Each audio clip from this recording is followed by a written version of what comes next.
Please, take me with you. I'll clean, I'll cook, I'll be of use! Chapter 1. They made me kneel. Stone bit into my knees, cold and wet with old blood, but I did not cry out. I had learned long ago that pain earned nothing here, not mercy, not speed, not dignity. The arena roared around me, a sea of wolves packed shoulder to shoulder, their voices crashing together in hunger and judgment. It's my execution day. I had been waiting for it for months. Iron chains circled my wrists, heavy and unforgiving, tethered to a ring set deep into the ground. My dress, once white, once ceremonial, hung in tattered strips from my body, stained with grime and rust. My hair, long and pale as moonlight, fell loose down my back, unbraided now that I was no longer worth preparing. I was the daughter of the Shadowsting Alpha. That title had meant something once. I let my gaze drift across the arena, unseeing at first, memories bleeding into the present. I remembered my father standing tall beneath the pack banners, his voice steady as he spoke of peace. I remembered my mother beside him, proud and fierce, the Luna whose laughter once filled our halls. I remembered the night it all ended. The Black Siege Pack had sworn my father broke the treaty first. They claimed Shadowsting struck without warning, without cause, lies spoken loudly enough to become truth. By dawn, both my parents lay dead, slaughtered before my eyes, and I was dragged from my home in chains. A prisoner, a bargaining chip, a problem they intended to erase. For months in the dungeon, as time rotted and hope thinned, one thought had kept me breathing. I would not die like this. I would die after I avenged them. After I watched the Alpha, Beta, and Luna of Black Siege fall the way my parents had, powerless, helpless, stripped of their lies. Only then would death be mine to claim. A horn sounded. The crowd hushed. I lifted my head. And then I saw him. The Alpha King stood at the high dais, towering above the arena, draped in dark furs and authority. He was massive, broader than any Alpha I had ever seen, his presence alone bending the air around him. Black ink curled over his bare chest and arms, ancient markings etched into muscle earned through blood and rule. Alpha King Erwin, king of all packs. They whispered about him in every territory. Stories passed from mouth to mouth like warnings. People lowered their voices when his name came up. Some refused to say it at all. They said the Alpha King did not simply execute his enemies. He made examples of them. He tortured traitors until their bodies failed, but never quickly, never enough to let them escape through death. He knew exactly how far a body could be pushed before it broke, and how to pull it back just enough to keep it alive. Death, people said, was mercy under his rule. And mercy was not something he gave often. They said rebellion didn't reach his lands because anyone suspected of plotting was dealt with before a plan could form. Entire bloodlines disappeared overnight. Packs learned quickly that fear was safer than hope. He did not negotiate. He did not forgive. And once the Alpha King decided you were a threat, there was no place in the world far enough to hide. No trials, no forgiveness. If Alpha Erwin took you, you did not come back whole, if you came back at all. I had believed those rumors. I had clung to them during the months in the dungeon, letting them justify my fear, letting them remind me that some fates were worse than death. And yet, as I knelt in the arena, chains biting into my wrists, execution waiting only moments away, I realized something with terrifying clarity. If I died now, the Black Siege Pack would win. Their Alpha would live. Their Beta would live. Their Luna would live. The hands that murdered my parents would never bleed for it. I would be silenced before vengeance ever took its first breath. My gaze lifted and found him, the Alpha King. Every rumor screamed at me to look away, to bow my head, to accept the blade instead of risking something far worse. Asking him might damn me. But dying now meant nothing would change. my parents would remain unavenged. The Black Siege Pack would remain standing. And I, Dynera, daughter of the Shadowsting Alpha, would be erased without consequence. My choice crystallized in a single, desperate heartbeat. If I was going to die, it would not be on my knees. It would be after I ended them, even if it meant throwing myself at the feet of the most feared king alive. Before the guards could react, before reason could stop me, I surged forward. Chains scraped violently across stone as I lunged, stumbling but refusing to fall. Gasps tore through the crowd. Outrage exploded behind me as guards shouted and reached for weapons. I didn't stop. I reached him. I dropped at his feet, clutching his wrists with hands that trembled not from fear, but desperation. My voice rang out, raw and unbroken. "Take me with you!" The arena erupted. Shouts of protest, growls, demands for my immediate execution. Guards moved to tear me away, but King Erwin signaled them to stop. Slowly, deliberately, the Alpha King looked down at me. Our eyes met. Chapter 2. The arena had gone unnaturally quiet. Not the stunned hush of sympathy, but the sharp, waiting silence of predators pausing before the kill. I could feel it pressing in on me from every side, feel the weight of thousands of eyes fixed on my back, on my hands, still clutching the Alpha King's wrists. I realized then how close I was to him. Too close. Up close, Alpha Erwin was even more terrifying than the rumors. He smelled of iron and smoke, of blood long dried into skin and power that had never known restraint. His presence was suffocating, not loud, not wild, but absolute. The kind of dominance that didn't need to be proven because it had already been earned 100 times over. I waited for him to rip my hands away, for him to order my execution on the spot. Instead, he spoke. "What is your name?" The sound of his voice sent a shiver through me. It was calm, measured, not raised in anger or curiosity, just a question asked by someone used to being answered. For a heartbeat, I couldn't breathe. My name felt small in my mouth, fragile. Like saying it aloud might finally sever the last thread tying me to who I had been. I swallowed and forced the words out anyway. Dinara. The name echoed faintly, carried by the stone and silence. Erwin's gaze sharpened, not with recognition yet, but with attention.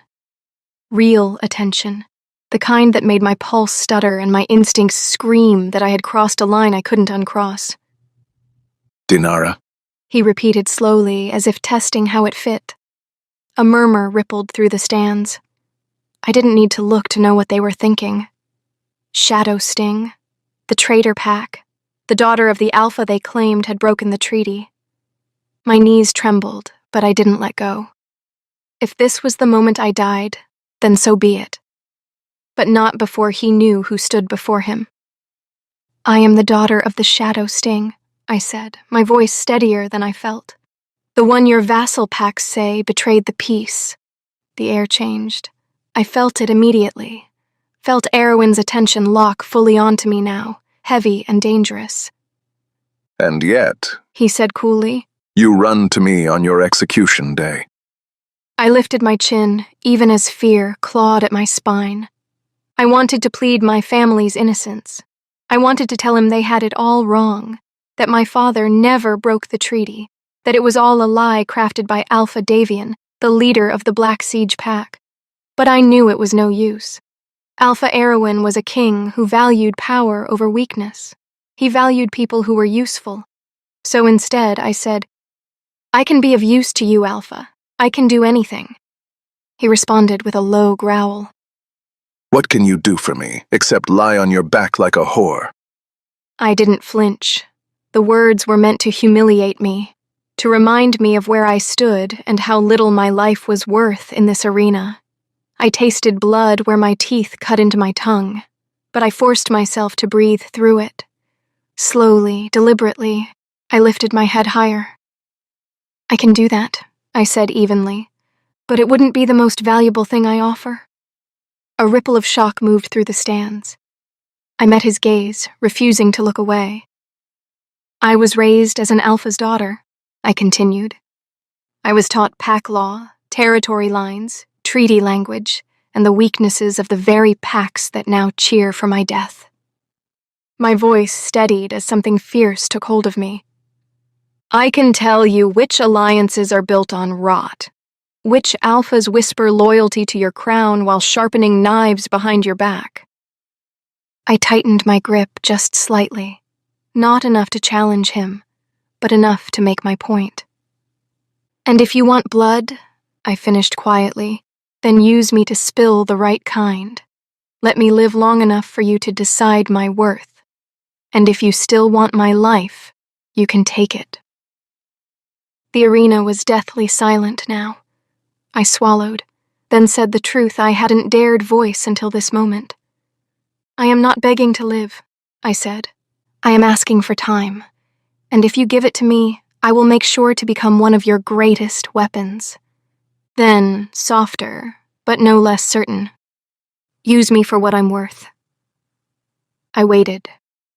Because if Alpha Erwin truly was the monster they whispered about, then he would understand this language better than any plea for innocence.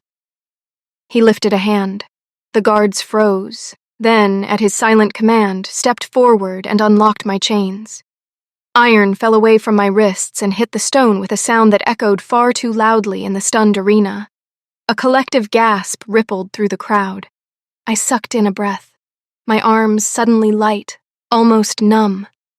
That was when I saw it, across the arena, near the high stands reserved for victorious packs. Alpha Davian, the very wolf who had ordered my father's death. He stood rigid, his jaw clenched, his gaze fixed on me with something dark and calculating. Around him, the leaders of the Black Siege pack shifted uneasily. Tension coiled through their ranks like a held breath. I looked back at them. At him, Alpha Davian. I let my stare linger, slow, deliberate. I didn't snarl, I didn't shout, I didn't need to. I let my eyes do the work, let them promise what my mouth did not. This was not over. Not for him, not for his beta, not for his Luna. If I lived, they would not. An elder stepped forward from the council dais, his voice trembling despite his attempt at composure. Your Majesty, he said, bowing low. I do not dare defy you. But as your loyal subject, I would be failing my duty if I did not remind you that it is against the laws of the realm for the crown to interfere in pack wars. The arena waited. King Erwin's gaze slid to the elder, slowly. The man visibly shrank beneath it, his eyes dropping to the stone. It is also against the laws of the realm, Erwin said evenly. to execute a prisoner without trial. Silence fell like a blade. And yet, He continued, his voice carrying effortlessly across the arena. here we are. He straightened, turning so his words reached every corner of the stands. I am not interfering in a pack war, Elder Chamberlain. He said coldly. I am enforcing the law you so conveniently ignored. His eyes flicked briefly, deliberately, toward the Black Siege leaders. There will be no executions without trial under my rule. The words settled, final and unyielding, and for the first time since my parents were dragged from our home, I felt something dangerous bloom in my chest. Hope. Chapter 3. King Erwin turned and walked out of the arena. For a heartbeat, I remained frozen, staring after him as if my body hadn't yet accepted that I was still alive. Are you going to stand there? He said without looking back.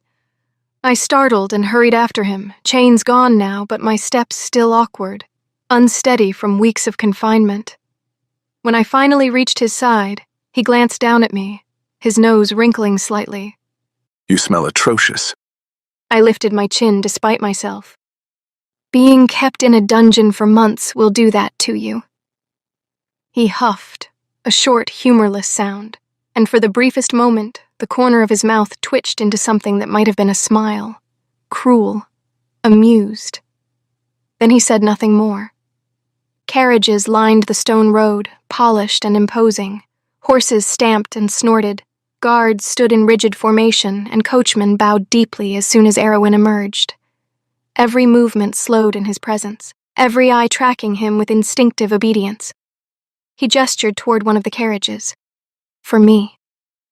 Then, without another word, he turned away and mounted a massive black horse waiting nearby. The animal stilled beneath him instantly, as if it too understood who sat upon its back.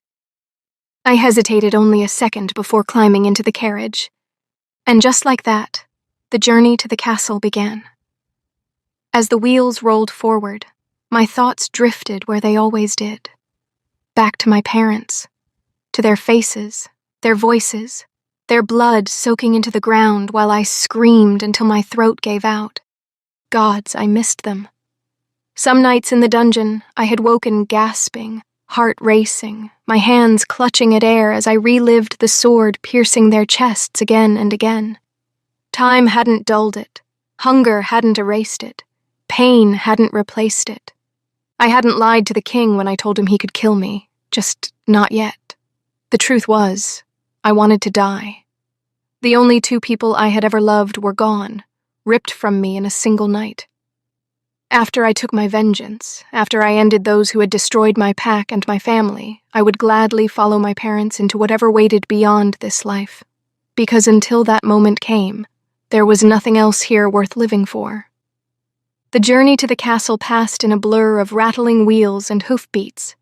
King Erwin did not ride beside me.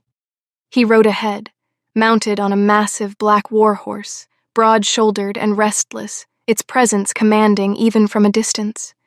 He never once looked back to see if I followed. He didn't need to. The guards flanked the carriage like a moving cage, steel and muscle hemming me in on all sides.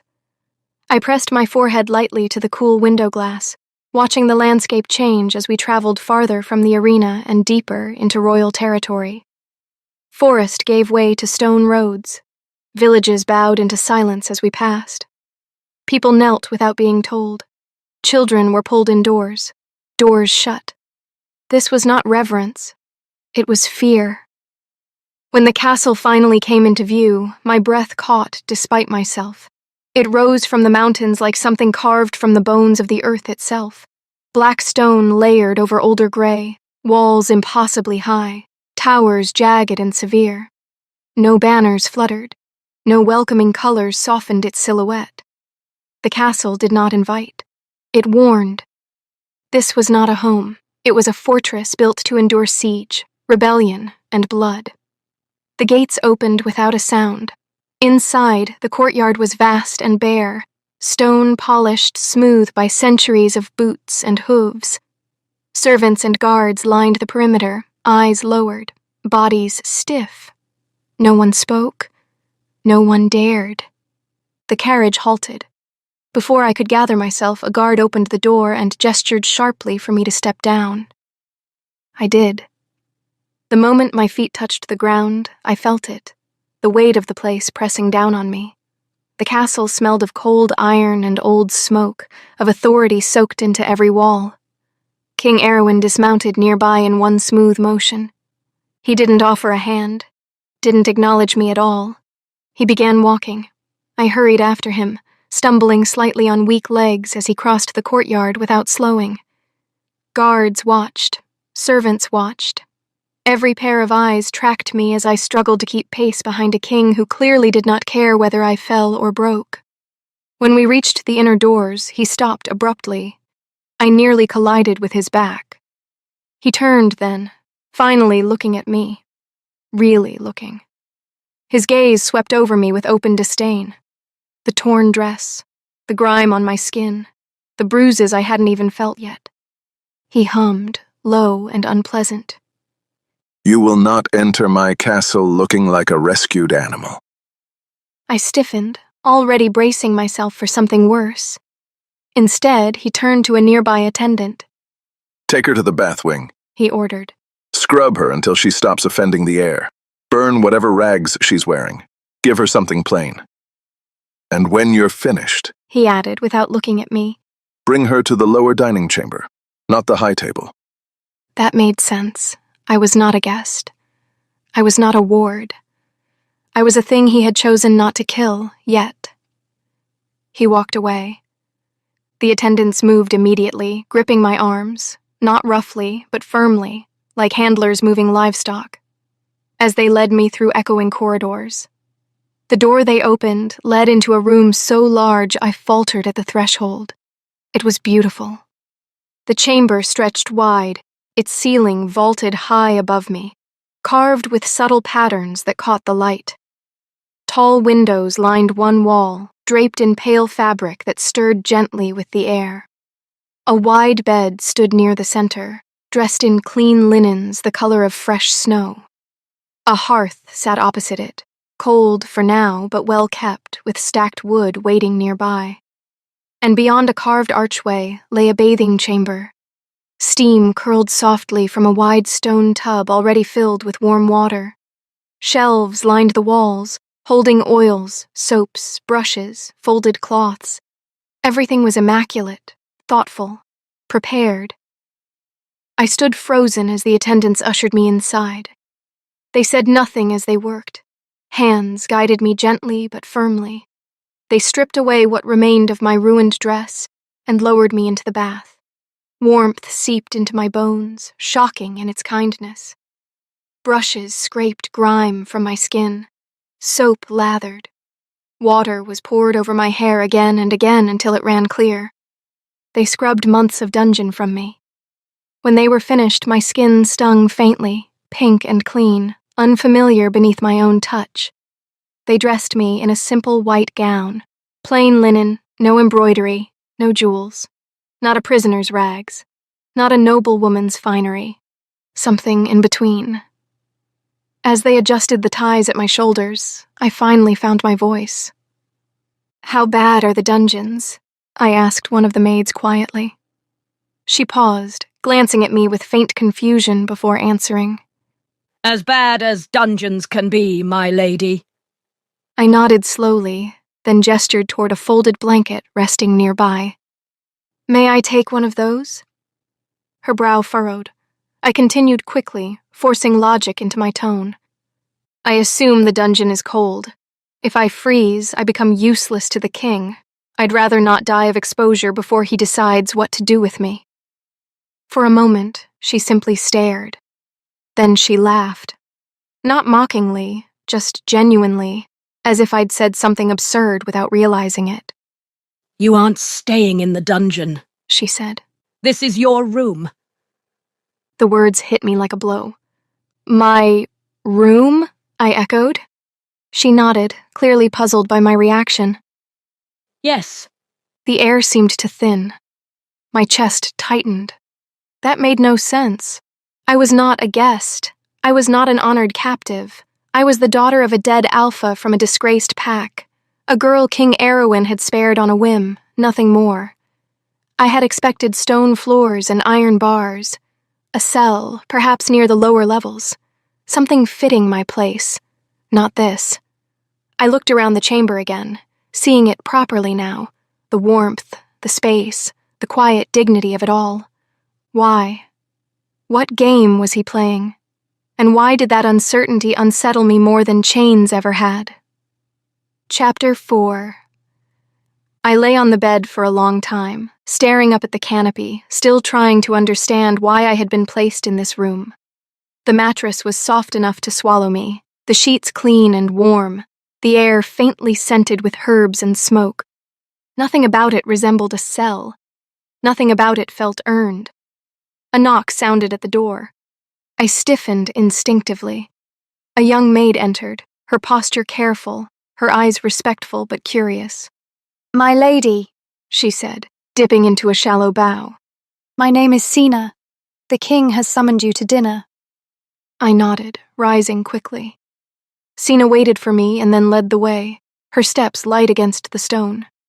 We passed through long corridors lit by torches set deep into the walls, their flames steady and controlled. The deeper we went, the quieter the castle became. We descended several staircases, each step echoing softly, until we reached a smaller dining chamber, low-ceilinged compared to the grand halls I had glimpsed, but still unmistakably royal. King Erwin was already seated. He did not rise. He did not smile. Sina and I bowed together. He lifted a hand, dismissing her with a brief gesture, then motioned for me to take the seat across from him. As I moved closer, my eyes dropped to the table, and I froze. The food. There was bread still warm from the oven, its crust golden and split just enough to show steam-soft insides. A thick stew sat in a heavy bowl, rich with the scent of meat and root vegetables, glossy with fat. Roasted fowl lay carved neatly on a platter, skin crisp and dark with spice. There were bowls of berries, honey, soft cheese, and a small dish of salt so white it gleamed. Even the water looked clean, clear and cold in a carved goblet. I hadn't seen a table like this in months. My throat tightened. For a moment, I forgot where I was. Forgot who sat across from me. All I could think about was how long it had been since I'd eaten anything that wasn't thin gruel or stale crusts thrown through iron bars. I stared. Then a low sound broke the silence. King Erwin cleared his throat. I flinched, snapping back to the present. Heat rushed to my face as I realized I had been standing there, frozen, like a child who didn't know how to behave at a table meant for wolves. Eat. He said simply. I didn't need to be told twice. I sat and reached for the bread first, tearing into it with hands that trembled despite my effort to control them. The food was hot, real, filling in a way my body almost didn't know how to accept anymore. I ate quickly, too quickly, barely pausing between bites, driven by instinct rather than thought. Across the table, I could feel his gaze on me. Not angry, not approving, assessing. He didn't interrupt, didn't rush me. He simply watched as I finished the bread, the stew, most of the meat. When I finally slowed, breath unsteady, stomach aching in that unfamiliar way that came with fullness, I realized how much I had consumed. Embarrassment crept in. King Erwin leaned back slightly, one arm resting against the chair. Now that you've succeeded in eating enough to feed a small nation, He said dryly. I have questions for you. I swallowed hard and met his eyes. Did your father truly break the treaty? The question caught me off guard, and even more so the curiosity and gentleness when he spoke it. No, I said at once. I thought as much. He replied calmly. Do you have any evidence? I shook my head. So you believe in the integrity of your father, He continued. without proof. I lifted my chin and said, Alpha Davian claims my father sent his wolves after innocent women and children. His only evidence was that the wolves who did it wore the Shadow Sting crest and spoke like them. And everyone believed it, desperate to place blame for the deaths. I paused, then continued more quietly. But several hours before the attack, I saw one of Davian's pack members wearing that same mark. I thought it was to celebrate the peace treaty. My hands curled in my lap. It wasn't until after the massacre that I understood, I said. That it was a ploy. I told anyone that would listen. My voice cracked as I said it, the memory rising sharp and bitter in my chest. I shouted. I begged. I stood in council chambers and marketplaces alike, telling the same truth until it tasted like ash in my mouth. No one believed me. I lifted my gaze to meet the kings. Not the allied packs, not the elders, not even my own. A hollow laugh escaped me. They were desperate for an answer, desperate for someone to blame for the bloodshed, and the lie Alpha Davian gave them was simple, convenient, easier than doubt, easier than admitting that peace frightened them more than war ever had. My throat tightened. Even my pack believed I was lying. They thought I was just defending my father. King Erwin listened without interrupting, his expression unreadable. When I finished, silence settled over the table, heavy but not hostile. At last he spoke. What I don't understand, He said slowly. is why they kept you alive. Why didn't they kill you with your parents? The question landed hard. I took a breath, steadying myself. Because killing me wouldn't have given them what they wanted. His eyes narrowed slightly, a signal for me to continue. Alpha Davian wanted me to marry his son, I said. He wanted the full obedience of my pack. If I became his daughter by bond, Shadowsting would have followed. They would have believed the treaty was never broken, that my father was the traitor, and that even his own blood had accepted it. I swallowed. They wanted my pack to think I chose them. Erwin's fingers tapped once against the table. When I refused, I went on, my voice tightening despite my effort to keep it steady. They punished me. Beatings at first, isolation, hunger. They told me it would stop if I agreed, that my suffering would mean peace. I didn't, I said quietly. So they escalated. They put me in the dungeon, left me there for months. They thought time would break me if pain couldn't. I met his gaze again, forcing myself not to look away. When I still refused, I finished, they decided to make an example of me, a public execution, to erase the last living reminder of my father, and to warn anyone else who might question their version of the truth. I exhaled slowly. Today was meant to be my death. The room remained silent. King Erwin studied me for a long moment, his gaze sharp and calculating, as though weighing something far heavier than my words. At last, he leaned back in his chair.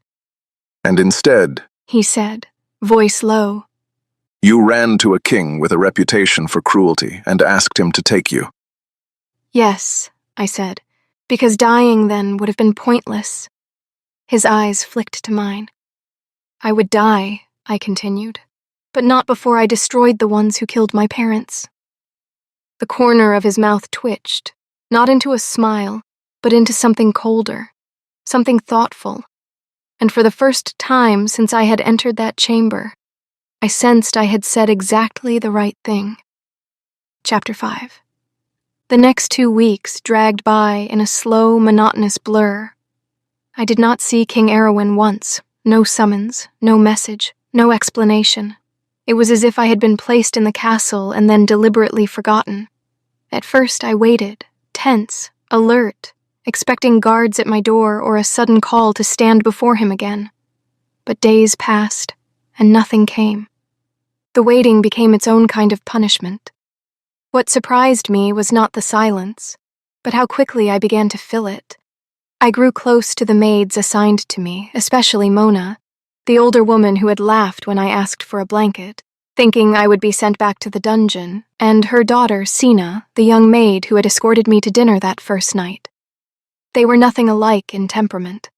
Mona was sharp-tongued, observant, and unafraid to speak plainly. Sina was gentler, quicker to smile, her curiosity barely hidden behind careful manners. And yet, they fit together seamlessly, moving through the room like they had shared every moment of their lives. They answered my questions about the castle freely, about its halls, its history, which corridors led to where, which doors were best left unopened. Over time, the answers became stories, and the stories became jokes. Mona teased me about my stiff posture.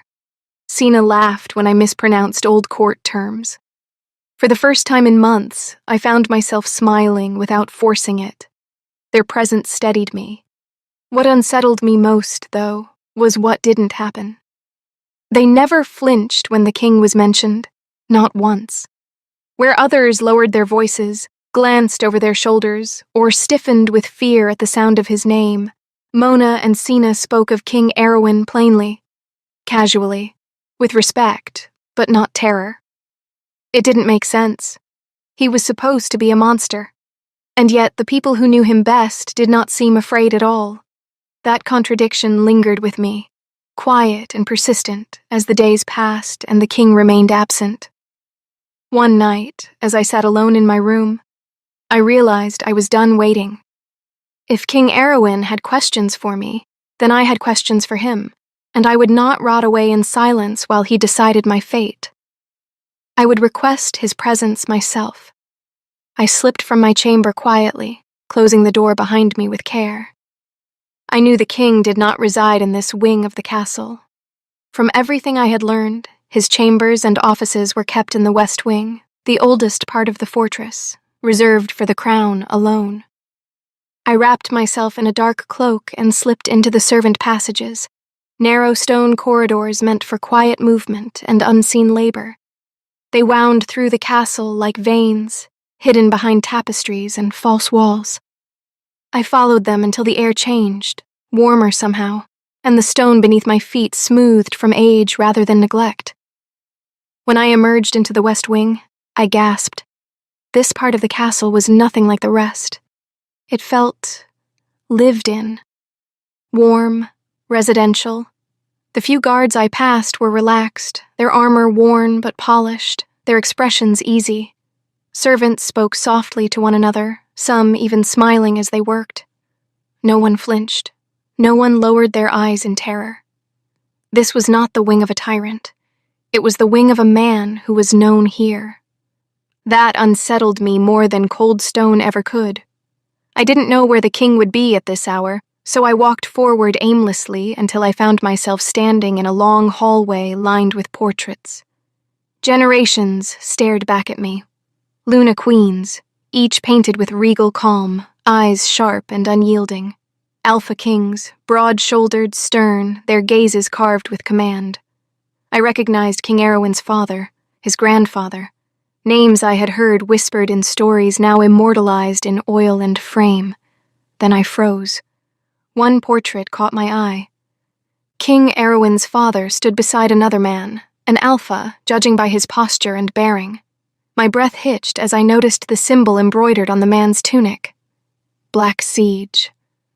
My pulse quickened. If he stood beside the king, then he must have been important. An ally, a leader. But why did he look so familiar? I stepped closer, studying the lines of his face, the shape of his eyes. And then I saw another portrait below it. A younger King Erwin stood beside a boy several years older, both barely more than adolescents. The older boy's face struck me like a blow. Alpha Davian. I would have recognized him anywhere. Young or old, that face haunted my dreams. The eyes, the jaw, the arrogance carved into his expression even then. My gaze snapped back to the portrait above. The realization slammed into me. The man beside King Erwin's father was Alpha Davian's father. My thoughts spiraled. Their families knew each other. Alpha Davian and King Erwin grew up together? How was that possible? Why was he helping me then? What had changed? Before I could piece it together, a deep, furious voice thundered down the hall. What are you doing here? Chapter 6. I froze. Slowly, I turned to face King Erwin. He stood at the far end of the hall, broad shoulders rigid, his expression carved from stone and fury. The warmth I'd felt moments ago vanished, replaced by a crushing pressure that seemed to fill the corridor itself. The guards nearby had gone unnaturally still, eyes fixed ahead, pretending not to exist. I can explain, Your Majesty, I croaked. His eyes narrowed. Then explain. I opened my mouth. Nothing came out. Silence stretched, thick and suffocating. My pulse thundered in my ears as I struggled to find words that wouldn't condemn me further. I failed. Erwin took a single step forward. Did you think, He said coldly, that because I allowed you a room fit for a queen instead of a dungeon, I am merciful? Each word landed like a blow. Do not forget your place. He continued. You are not a guest. You are not protected. You are a prisoner who has not yet proven her use. My fingers curled at my sides. I can end your life at any time, He finished quietly. and no one here would question it. The truth of it struck deeper than any shout could have. I tried not to react. I tried to hold my face still. I failed. Something flickered in his gaze as he noticed. the slightest tremor in my breath, the way my shoulders stiffened. His lips curved into a faint, cruel smirk. Leave my sight. He ordered. Now. I didn't wait to be told twice. I bowed quickly and turned, my steps unsteady as I fled the hall of portraits, of kings, of alliances, of bloodlines that had shaped this world long before I was born. And as I walked away, one truth burned clearer than ever. Whatever game King Erwin was playing with me, I was not yet a piece he respected, only one he intended to test. When I finally reached my room, the door barely closed behind me before the tears I had been holding back spilled free. They came fast and hot, blurring my vision as my chest tightened painfully.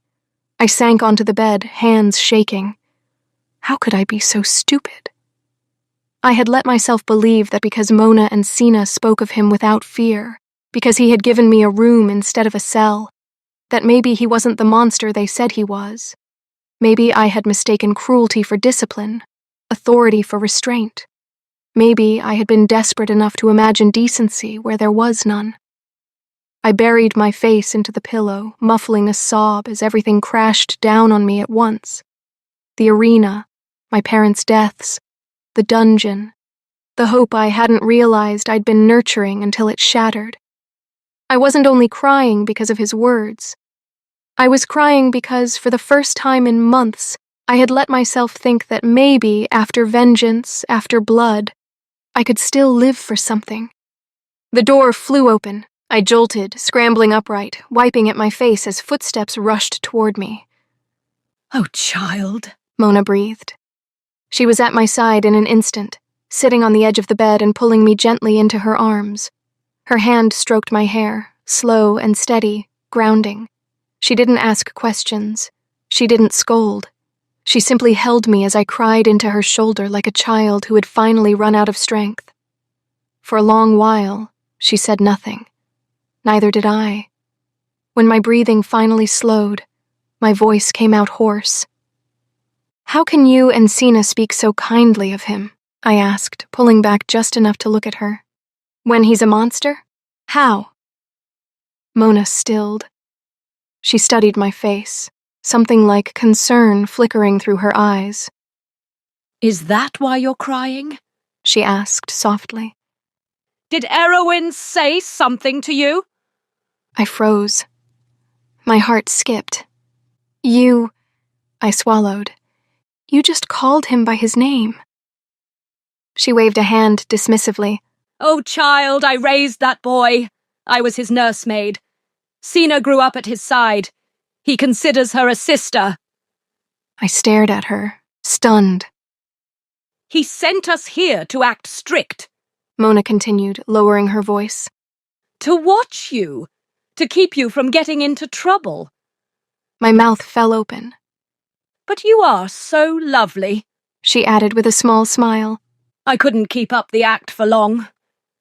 I shook my head slowly. None of this made sense. He'll be furious if he knows I told you this, Mona said quietly. But you need to understand something. He is not truly the ruthless king everyone thinks he is. Once you know him, really know him, you'll find he is the kindest, warmest man you'll ever meet. I bit my tongue hard. I didn't believe her. I couldn't. Not after the way he'd looked at me in the hall, the way his words had cut with such precision. Sensing my doubt, Mona sighed. Have you noticed his side of the palace? My heart stuttered. She continued gently. The guards laugh there, the servants speak freely. No one flinches when he passes. I didn't answer, but I remembered. The warmth, the ease, the way it hadn't felt like a court braced for punishment. A true monster, Mona said softly. Does not surround himself with people who feel safe. She squeezed my hand. This wing, this part of the palace, it's where he keeps those he doesn't yet trust. The words settled heavily in my chest. I nodded, though I still wasn't convinced that King Erwin was a decent man. After everything I had seen, everything I had heard, belief did not come easily. "Why?" I asked quietly. Does he feel the need to be so ruthless? If this is all an act, then why go so far? Why live like this? Mona sighed. It was deep and heavy, the kind of sigh that carried years with it. For a moment I thought she wouldn't answer at all. Then she asked softly. Do you know how the former Alpha King died? I nodded. A rogue attack. Mona inclined her head. Yes, but not quite. I frowned. He did die during a rogue attack, She continued. but it was orchestrated, planned. And the one behind it was not a stranger, it was a close friend. Someone both the late king and Erowyn trusted. My breath caught. There was no proof, Mona said. none that could stand before the council. But Erowyn saw it. I stilled completely. When the rogues breached the castle, She went on, her voice steady but grave. Erowyn saw that trusted friend speaking to one of them. He watched him point out secret passages, weak points, escape routes. My chest tightened. He also saw that same man stab his father. I sucked in a sharp breath. Erowyn was only a boy, Mona said. too young, too shaken. He tried to tell people what he had seen, but no one listened. They dismissed him as a grieving child, babbling in shock. I swallowed hard. As you know, Mona continued. the late king ruled with kindness. He was generous. He trusted easily. He believed loyalty was enough to keep evil at bay. Her mouth tightened. That belief became his downfall. Even in his final moments, She explained. the late king did not fight back, not against his friend. He hesitated. He trusted, and that hesitation cost him his life. Erowyn saw that, Mona said quietly. and he learned from it. She met my gaze. He decided kindness without fear was weakness, that mercy invited betrayal, that if people were afraid, they would not dare plot. I felt something twist inside my chest. So he built a reputation, Mona finished. one that would keep traitors at a distance, one that would make even rogues think twice before trying again. He keeps people at arm's length so they never get close enough to hurt him, or the crown. Silence filled the room. I sat there, absorbing it all. King Erowyn was not ruthless because he enjoyed cruelty. He was ruthless because once, long ago, he and his father had trusted someone, and it had cost them everything. Chapter 7. Erowyn. Nothing could describe the anger that surged through me when I saw her standing before that portrait. I had left it there deliberately, an unchanging reminder of what happens when you grow close to the wrong people. It was the same reason I had placed her in the East Wing, far from my own quarters. Distance was safer, for her and for me. Months ago, rumors reached the court about the daughter of the Shadow Sting Alpha. She claimed her father had never broken the treaty, claimed the massacre had been orchestrated by Davian of Black Siege. Most would have shattered under that kind of loss. Most would have gone silent, or begged for mercy, or drowned in grief. She did none of those things. She stood before councils and packs alike and declared her father innocent. That alone made her interesting. I wanted to see whether she was merely stubborn, or whether she was strong enough to survive what I intended to unleash, whether she could become useful. I was too late. Davian took her, and anyone taken by him rarely emerged alive, or whole. How ironic that the realm whispered my name with fear, called me tyrant and butcher, when the true monster was the Alpha they revered as a saint. Our fathers had been close. Davian's father and mine had ruled side by side. Davian and I had grown up together despite his being 10 years my senior. I trusted him. That trust cost my father his life. I saw it happen. I saw rogues breach the castle through secret passages no outsider should have known. I saw Davian's father, Alpha Draken, speaking to them, guiding them. And I saw him strike my father down when the chaos peaked. I told Davian what I'd witnessed. He listened, comforted me, promised to stand by me. Then he went to the council and told them I was mad. unfit, unbalanced, consumed by grief and delusion. They believed him. They locked me away. That was when I understood the truth. This had never been a single betrayal. It had been a plan. Father and son working together. They wanted the throne. In this kingdom, the strongest wolf rules. After my father, Alpha Draken was the most powerful. With my father dead and me declared unstable, Draken claimed the crown. I waited. I let them think grief had broken me. I endured whispers and chains and isolation until I was strong enough to challenge him. When I did, I killed him, slowly. That was the day my reputation was born. I would have done the same to Davian, but he fled. For years I hunted him. When I finally found him again, he had reinvented himself as the alpha of a rising pack. Black Siege. My hands were tied. The council forbade me from executing a reigning alpha without irrefutable cause. To do so would cost me the crown. So I watched instead. I watched Black Siege grow. I watched Davian absorb smaller packs, erase rival alphas, wipe out families, and disguise slaughter as war. Every time the evidence vanished with the dead. Then Shadowsting fell. I assumed he had done to them what he had done to so many others, until I heard whispers that the Alpha's daughter still lived, that she was scheduled for execution. That was my opening. I went to the arena intending to halt it at the final moment. What I didn't expect was for her to run to me. I saw it in her eyes the instant she fell at my feet. Not fear, not desperation. Vengeance. When she offered herself as a weapon, when she said she did not want to die, not yet, I knew. She was exactly what I needed. She thought she had begged for time. In truth, she had volunteered for war. Chapter 8. I lay awake long after the castle had gone quiet, staring up at the dark canopy above my bed, Mona's words looping endlessly through my mind. I couldn't stop seeing the parallels. A king who watched his father die because trust had been mistaken for strength.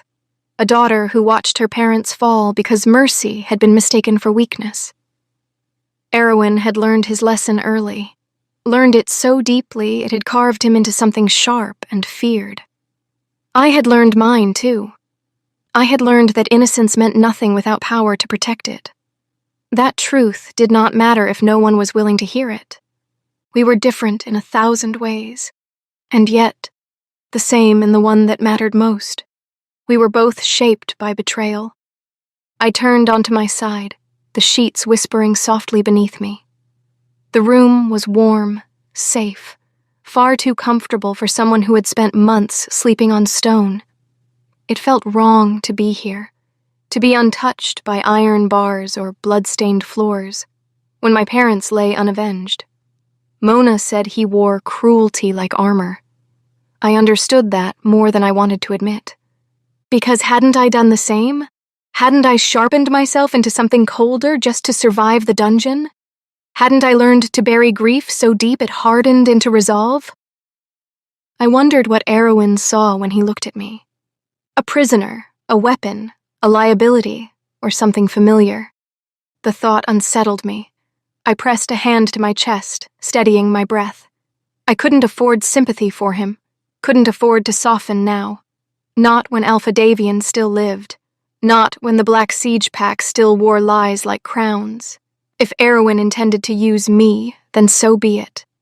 I would let him. But I would not forget why I was here. I would not forget my parents' blood soaking into the earth. I would not forget the way the crowd had cheered for my death. I would not forget the face of the man who had destroyed everything I loved. Vengeance first. Anything else could come later. But as sleep finally claimed me, one truth settled with frightening clarity. If King Erwin was a blade forged by betrayal, then I was becoming one too. I woke the next morning to a voice that was neither Mona's nor Sina's. You sleep like a starved rat. I jolted upright, heart slamming against my ribs. King Erwin stood near the foot of my bed, arms crossed, expression carved from stone. I scrambled from the sheets and bowed instinctively, but the movement betrayed me. My nightgown rode up my thighs, the thin fabric shifting dangerously. I tugged it down too fast, only to expose more than I covered. I froze. Heat flooded my face. His gaze flicked, slow, deliberate, taking in the damage. One corner of his mouth twitched, faintly amused. I stopped trying. Instead, I turned back to the bed, snatched the blanket, and wrapped it tightly around myself. I could feel his eyes following every movement, unhurried, assessing, as though I were a thing being measured for use rather than a person scrambling for dignity. Finally, he cleared his throat. I've decided what to do with you. He said in that controlled, cruel tone of his. My weapon. I stilled. What would you have me do, Your Majesty? I want you to marry Alpha Davian's son. The world stopped. I stared at him, certain I had misheard. But when I saw the look on his face, I knew what I heard was exactly right. Shock gave way to fury. Why would he ask this of me? He knew what they tried to do to me, the dungeon, the execution, so why? No, I said. He tilted his head slightly. No. I straightened, lifting my chin despite the fear pounding through me. You can torture me. You can kill me. But I will not marry his son and hand my pack over to him. That is why I was thrown into a dungeon in the first place. I will not do it. For a moment, he only looked at me. Then he smiled, not warm, not kind, sharp and dangerous. He stepped closer, close enough that I could feel the weight of him, the quiet promise of violence in his stillness. I was certain, absolutely certain, that this was the moment he would strike me down. You will not do this? He said softly. I shook my head once. No. And you would refuse? He continued, voice smooth as a blade. Even if it meant vengeance for your parents? My eyes snapped up. Every thought narrowed, every sound faded. Vengeance. My breath caught. The world sharpened, narrowed to that single sentence, to the images that never left me, the blades, the blood, my father's body hitting the ground, my mother's scream cut short. I looked up at him, truly looked. And for the first time since I entered this castle, I understood. He wasn't asking to break me. He was offering me a battlefield. My grip on the blanket loosened as something cold and focused settled into my chest. Explain, I said, and King Erwin smiled, not cruelly this time, but like a man who had just found the perfect weapon. Chapter 9. The plan was simple. I would arrive beaten and bloodied at the edge of Black Siege territory, just close enough to one of their scout routes to be found, but not so close that it looked intentional. Bruised ribs, split lip, marks that looked like punishment, not battle. When they brought me to Davian, I would tell him exactly what he wanted to hear. That the king was worse than the rumors, that the castle was a prison disguised as luxury, that Erwin had broken me slowly. Cold words, calculated threats, reminders that my life was borrowed and easily taken back. I would tell him I had begged the Alpha King for protection and been refused. I would tell him I had finally understood the truth, that survival did not belong to the righteous, it belonged to the ruthless, and that if I had to choose between two monsters, I would choose the one who offered comfort instead of cruelty. I would tell him I would marry his son. Of course, Davian would doubt me. He always did. He trusted nothing that didn't serve him, and even then only halfway. Words alone would never be enough. So I would give him proof. Not proof against Erwin, proof for himself. I would give him names. I would tell him which council members supposedly opposed the Alpha King, elders who whispered about rebellion, who questioned Erwin's rule behind closed doors. I would tell him the elder who had spoken during my execution had been one of them, that the council was divided, that Erwin's grip on the throne was slipping. It would all be lies. Those men were loyal to the king, hand-picked, trained to look doubtful, to sound hesitant. Even the elder Davian remembered from the arena, the one who had questioned Erwin, was a supporter, planted in plain sight. But Davian wouldn't see that.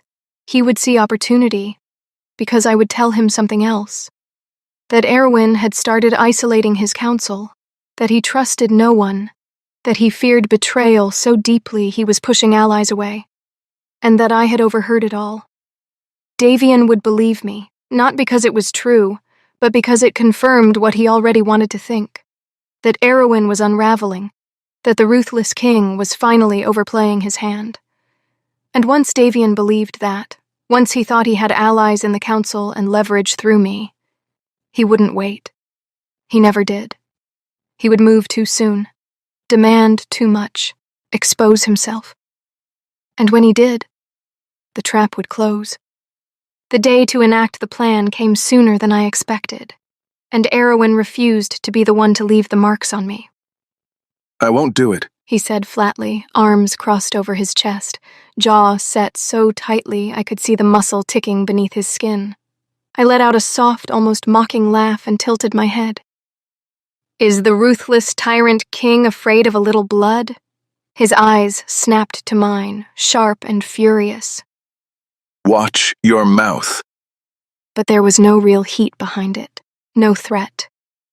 I refuse to hurt a woman. He added, his voice low, unyielding. I stepped closer, close enough that I could feel the warmth of him, the restrained violence coiled beneath his skin like a beast on a chain. You don't get to be precious now, I said it quietly. Not after everything. He exhaled through his nose, frustration bleeding into the room. I've asked you already, he said, voice clipped. and I'll ask again. Can you take the pain? I didn't hesitate. I didn't soften the truth. I survived worse in Davian's dungeons, I said.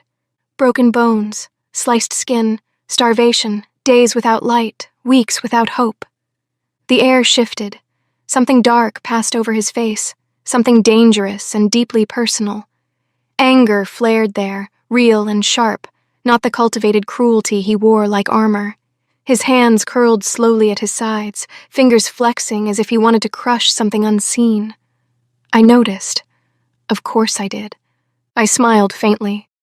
You look like you're starting to care. He scoffed immediately, as if the word itself offended him.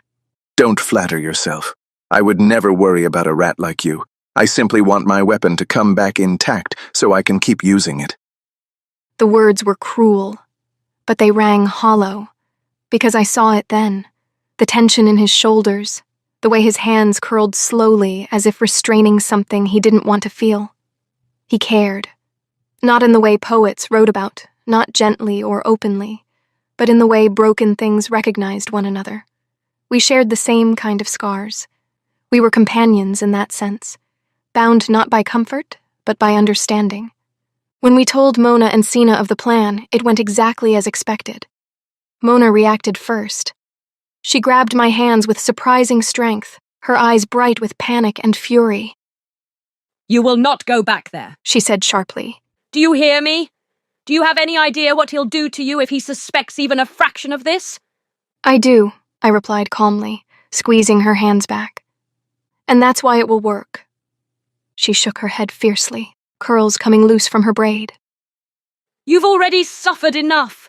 You don't owe anyone more blood. Not him, not the king, not vengeance. Behind her, Sina stood pale and silent, fingers clenched in the fabric of my sleeves like she could anchor me in place if she held on tightly enough. Her eyes were glassy, her mouth pressed into a thin line, fear written all over her. Erwin said nothing. He didn't argue. He didn't reassure them. He didn't command. He simply watched. And that, more than any sharp word or cold order, told me how dangerous this plan truly was. Because he was letting me choose. And once I did, there would be no turning back. Chapter 10. Everything went according to plan. That was the most terrifying part.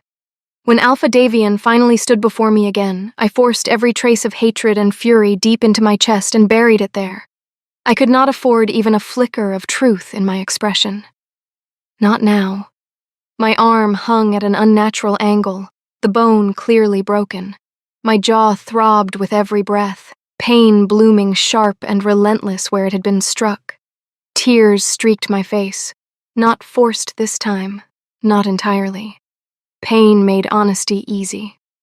Davian circled me slowly, boots echoing against the stone floor as I knelt in the dirt where his scouts had dropped me.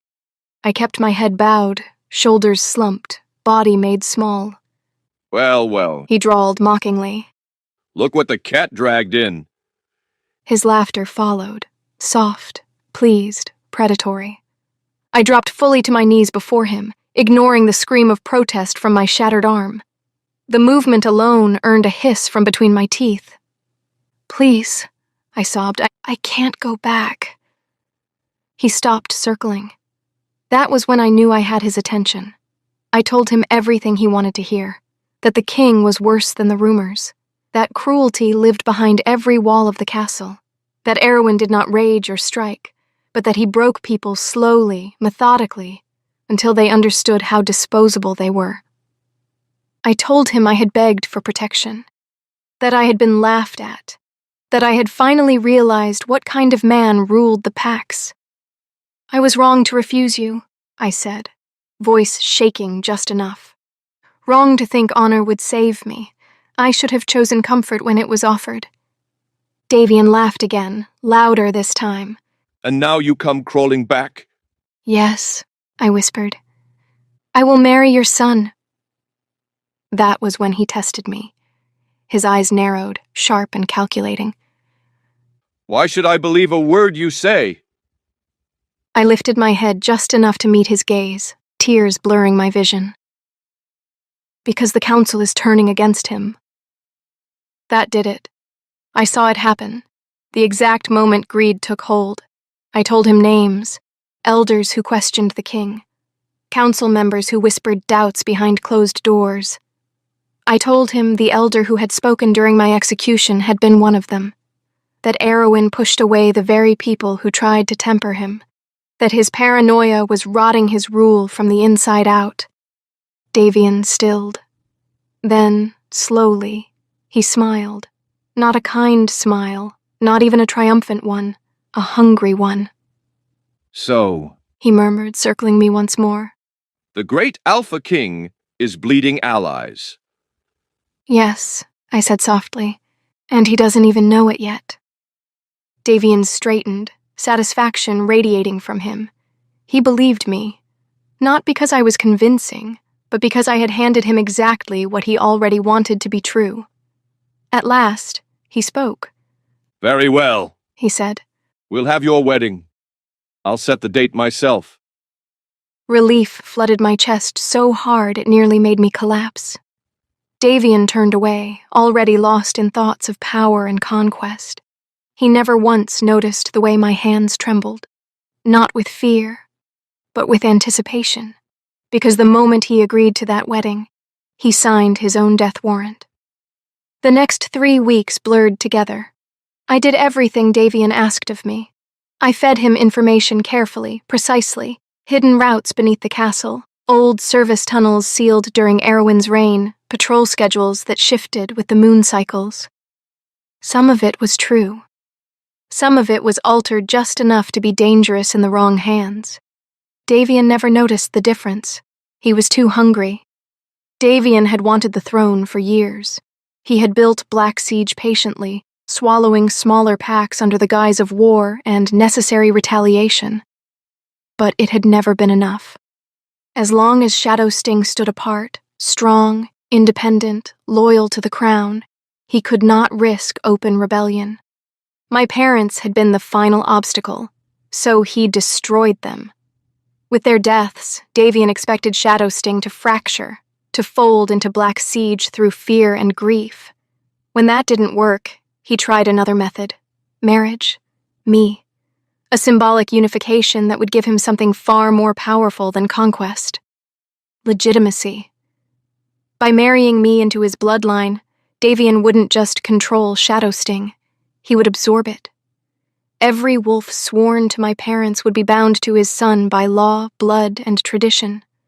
No war, no rebellion, just inheritance. And once Shadowsting became his, Black Siege would be the largest pack in the realm, large enough to challenge the crown, large enough to demand a formal declaration of war, large enough that the council, the same council I had poisoned with lies, would be forced to acknowledge him as a viable successor if Erwin fell. That was the part Davian didn't see. The wedding wasn't just a union, it was the beginning of his destruction. When he moved against the king, it would no longer look like ambition. It would look like treason. Chapter 11. Weeks passed, not quickly, not cleanly. They passed in careful movements and measured words, in learned smiles and quiet obedience. I became what Davian wanted me to be, the perfect wife. I walked when told, spoke when permitted, kept my eyes lowered in council halls, and my hands folded during meals where politics were carved as finely as the meat. I learned the rhythm of his household. I learned which servants were loyal out of fear and which out of greed. I learned which guards drank too much, which corridors were watched only at certain hours, which doors were locked out of habit rather than necessity. And I learned my husband, Davian's son, was not cruel. That was the bitterest part. He was quiet, thoughtful, eager to please in the way sons of tyrants often were. He spoke to me gently. He asked before touching my hand. On nights when I could not sleep, he offered silence instead of questions. He had been raised to inherit a crown soaked in blood, and he did not want it. He was a pawn, placed carefully on a board he did not understand, destined to fall no matter which direction the game moved. That knowledge sat heavy in my chest. But pity would not stop what was coming. His mother, Davian's Luna, watched me with sharp eyes and sharper smiles. She was no innocent either. Where Davian ruled through force, she ruled through manipulation. She reminded me often that Shadowsting now belonged to them, that my marriage had sealed it. And Davian believed it. He believed Shadowsting was his now, absorbed, controlled, pacified through blood and ceremony. He believed he had finally removed the last obstacle between himself and the throne. I helped him believe it. I gave him what he wanted. Maps of the castle, secret passageways, real ones and false ones woven carefully together. I spoke of guard rotations that were accurate enough to earn trust, but outdated enough to mislead. I told him which council members were ready to turn and which merely needed pressure. Davian was patient, for a time. But ambition is a hunger that grows sharper the longer it is fed. He wanted the throne too badly. Shadowsting had been the final piece. With my pack bound to his through marriage, his forces now rivaled the crown's, and with what he believed to be the council's support, he convinced himself war was no longer rebellion. It was legitimacy. The ceremony came quickly. Too quickly. He ordered me to stand before Shadowsting and speak. I did. I told them we were one pack now, that old wounds must close, that unity was strength. I watched faces harden, watched grief and loyalty tangle into something dangerous. I hated myself for every word. Then Davian moved. He chose night, chose secrecy, chose the passages I had given him. His army entered the castle like a whisper sharpened into steel. Torches burned low, blades were rapped to silence them. Orders were passed in murmurs thick with confidence. Davian believed he was finally winning. He did not know the king had been waiting. The gates sealed. The corridors filled with royal guards, not scrambling, not surprised, but ready. Witnesses emerged from shadows where Davian believed only allies stood. Council members stepped forward, faces grim, hands empty, eyes fixed. Treason was no longer rumor. It was visible, measurable, undeniable. Davian was seized before he could retreat. The trial was swift, public, brutal in its fairness. The evidence was laid bare. Witness testimony, recorded movements, alliances spoken aloud by the men who had pretended to support him. Every secret passage he used had been watched. Every order he gave had been heard. The council had not turned against the king. They had turned against Davian. The sentence was pronounced without ceremony, Limbs severed, not all at once. Enough to ensure he would never rule, never lead, never raise a blade again. Exile to follow, stripped of rank, of pack, of legacy. His Beta and Luna were sentenced with him, bound to his fall. When they dragged him away, Davian did not look at the king. He looked at me. I did not look away. When silence finally fell, I stepped forward. I knelt, and I begged. Not for Davian, for his son. I spoke of innocence, of coercion, of a marriage forged under torture and threat. I spoke of a man who had never raised a hand against me, who had never known the truth of what his father planned. The council listened. The king listened. The marriage was declared void, nullified under law, forced, illegitimate, built on cruelty rather than consent. Davian's son was spared, stripped of title but allowed to live. When it was done, when the blood was washed from the stone and the banners lowered, I stood alone in the aftermath. Davian's family was destroyed. Shadowsting was free, and the war I had volunteered for was finally over. I did not feel triumph. I felt quiet. The courtyard emptied slowly. Not in chaos, not in celebration, just the quiet retreat of people who had witnessed something final. Blood had been washed from the stone, but its memory lingered in the air, heavy and metallic. The banners hung motionless, their shadows long in the torchlight. I stood where it had all ended.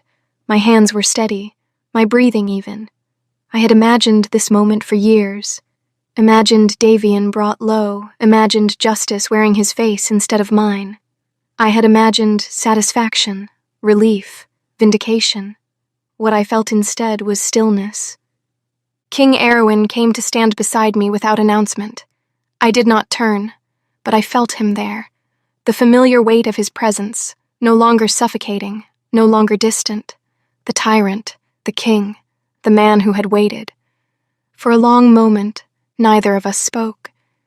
Then he asked quietly, "What will you do now?" The question was not a command, not a test. It was an opening. I thought of Shadowsting, of a pack broken and bruised but still standing. I thought of Mona's hands in my hair, of Sina's quiet loyalty. I thought of a young man spared a fate he never chose. I thought of a king who had built walls so high he had nearly forgotten what they were protecting. And I realized something with startling clarity. I was no longer surviving. I was choosing. "I will live," I said. The words settled between us, solid and real. For the first time, I meant them. I would live for my pack, so they would never again be silenced by lies. I would live for Mona and Sina, the family I had found in the ruins. I would live for myself, not as a weapon, not as a pawn, but as a woman who had endured and decided to stay. And I would live for a king who deserved to learn that loyalty and love did not only come from blood or fear, but from trust earned and pain shared. Erwin did not smile, but something in his posture eased, just slightly, as if a long-held breath had finally been released. The war was over. The throne still stood. And for the first time since my parents died, the future did not feel like a sentence. It felt like mine.